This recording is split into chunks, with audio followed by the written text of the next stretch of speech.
শুভ সন্ধ্যা বন্ধুরা। সকাল থেকে খুব বৃষ্টি হচ্ছে আর সকালে অনেক কাজকর্ম করা হয়েছে। রাত্রের জন্য খাবার বানাতে ইচ্ছা করছে না, কিন্তু খাবার তো বানাতেই হবে। তাই চটজলদি কি তাড়াতাড়ি বানানো যায়, আর আমার অনেক দিন ধরে নুডলস খেতে ইচ্ছা করছে।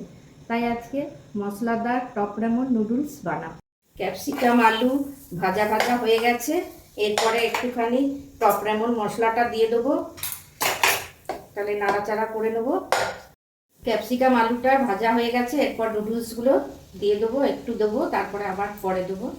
মশলাটা পুরোটা দিয়ে দেবো, সসটা দিয়ে দেবো, তাহলে হয়ে যাবে। আর নুন দিয়ে এটাকে আমি আগে সিদ্ধ করে নিয়েছিলাম, ওই জন্য এখন আর নুন দিইনি।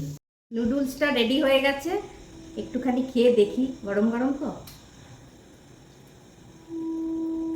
দারুণ লাগছে খেতে, আর এরকম ওয়েদারে গরম গরম হলে আর কিছু দরকার নেই। চলো রাখি।